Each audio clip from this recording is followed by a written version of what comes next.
Hi guys and welcome, I'm John and this is Unique Wargaming Terrain. This is the weekly Wednesday Warhammer / Wargaming questions and answers. This is an off-the-cuff video guys, a disclaimer right from the beginning. What does that mean? There's no editing, so if I mess something up, I mess it up. If I swear, I don't mean to, but sometimes this stuff happens. Now, we're talking about airbrushing today. Now, I set the airbrush up before I started filming. I went to give it a test spray just to make sure that it's all working before I start showing it, and it wasn't. It started messing around with me. So I've tinkering around with it and it seems to be working again. Let me just double check.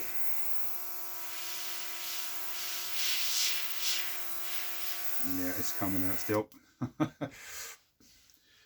I'm a noob when it comes to airbrushing. I've never used an airbrush on a model before, and that's what I'm going to do today. Now, when you ever use a new material or new product or new material, new tool, new products, whatever it is, try and get as much information from different sources about that product or material or whatever you're using. The reason why is someone will say to you, yeah, it's this, that. You go to do that and you can't get on with it. Someone else says, well, you can do that, but if you do this and this first and then do that, it works. And where you get all the information, whichever is easier for you, you crack on with. Now, this device here is a portable airbrush. It's from a company called Tidy and Handy. They sent me this one. I believe it's 40 euros to purchase at the moment. I don't know what that is in dollars or pounds, but it's normally 70 euros. So again, whatever that is in dollars and pounds, I'm not sure. But this is the compressor, this is the air gun. Okay, it comes with a cup, it comes with a pipette, it comes with other little bucket things, on off switch, charging switch, and just above the charging switch, see the little black circle? That's where the airflow goes in. So, sorts of mess around, I'm gonna crack on with testing this out. It's the first time I've ever used an airbrush on models.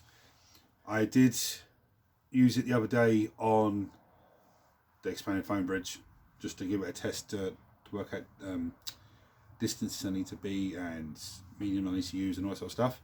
So guys, I've got a very old Space Marine Rhino. We are going to give it a blast. So here it goes. And of course you don't want to come out, do you?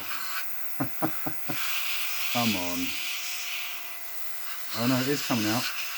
It is coming out, it's just I'm not able to see it because of the light that is blasting onto it. My first thoughts, it's coming out not as thick as I would like, but it's still coming out nice. Actually, see, when I'm looking at it directly on the light, it looks weird, but when I actually turn it to the side I can see it. Now I've just made a mistake, I'm not wearing gloves, I should be. Sorry guys. I don't want anyone giving out to me about not wearing gloves.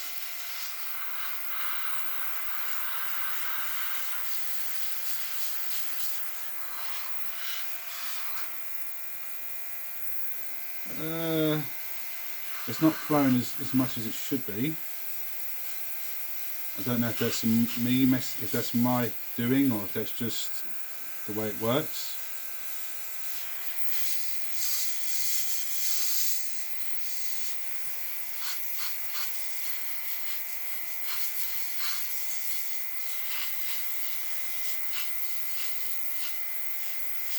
What I know from watching other people airbrush, you're meant to give it a couple of light passes and let the colour build up.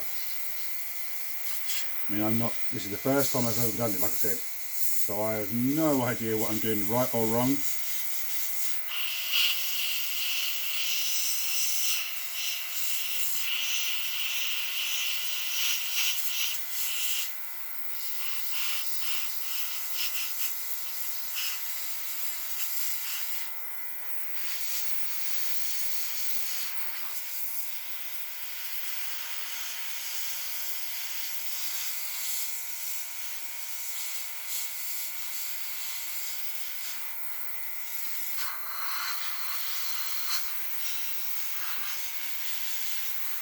I think for airbrushing, I think I got the light all wrong. I got the right behind me and above me, I need to use it maybe, I think, directly above me. But from what I can see so far,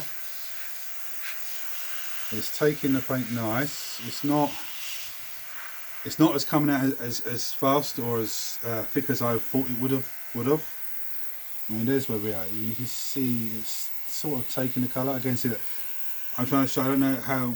What I can see on the camera, the light, it's in the wrong place.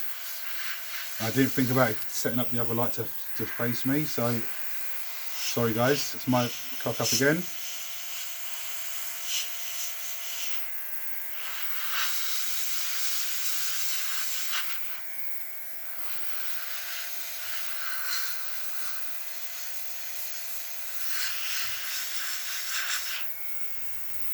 Do a little.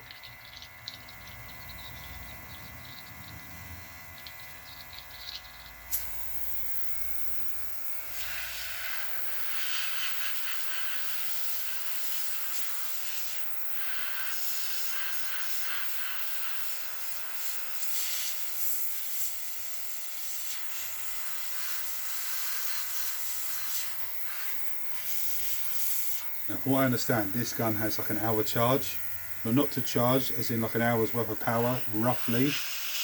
I've been tinkering around with it for 20 minutes or so maybe. That's what happened to me last time when I was testing it on the piece of terrain. It just sort of just died on me. I was like, okay, I need to charge it. It's coming out, but it's not giving me a you know.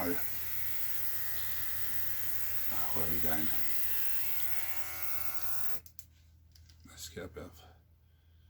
Yeah, it's giving me the colour. It's giving me the red, but it's not as bright, vibrant, and as thick as I thought it would be. Let me put that down for a minute. Come back to that in a second. Where's Mr. Man? There you are. Right, I'm going to give this guy a little spray. I mean, it might be the case of I'm doing it right. It just needs a couple of colours, a couple of goes over.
Sorry guys, I know you probably haven't tuned in to watch me airbrush for 8 minutes. I apologise.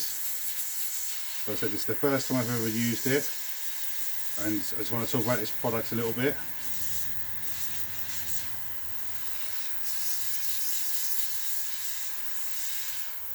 Actually, that's come out a lot better on the model. That has actually come out pretty well.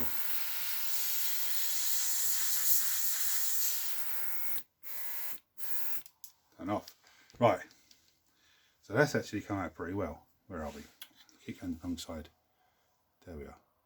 No, turn him around because he's trying to zoom in on his face. Focus in. There we go, look. Yeah. I mean, when I'm looking at it in my own eyes, I can see it's red. Yeah. But I can see the black as well. So for my first impression of this, and I'm not talking about this product, I'm probably talking about airbrushing in general. It's not coming out thick like a paint would.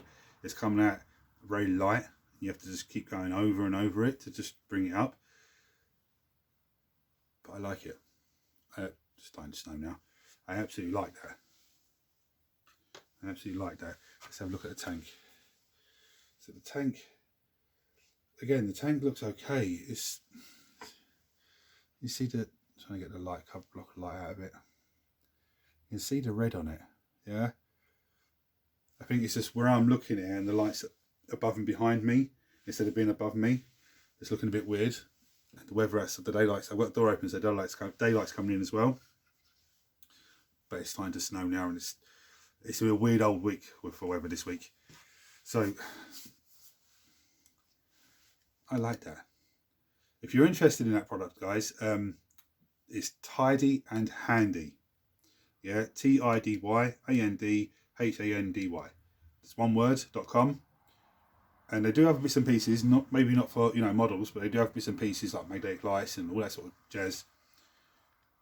But that's worth a look at. If you don't have an airbrush and you have no interest in this, you want to get the proper thing with the compressor and all that. From my first impressions of using it for the first time on models, get yourself one. That's actually, probably going to stop filming this and just carry on with the rest of these guys, just to use the paint up and everything else. Now, how do I clean it? That's what you're going to ask. The last time I used it, what I done was I kept, well, actually battery died on me, so I couldn't keep spraying, but I would have just kept spraying until it's all gone out of the pot, or tipped the pot and then carried on spraying. Put some medium flow into it again, yeah, just to keep pushing it out.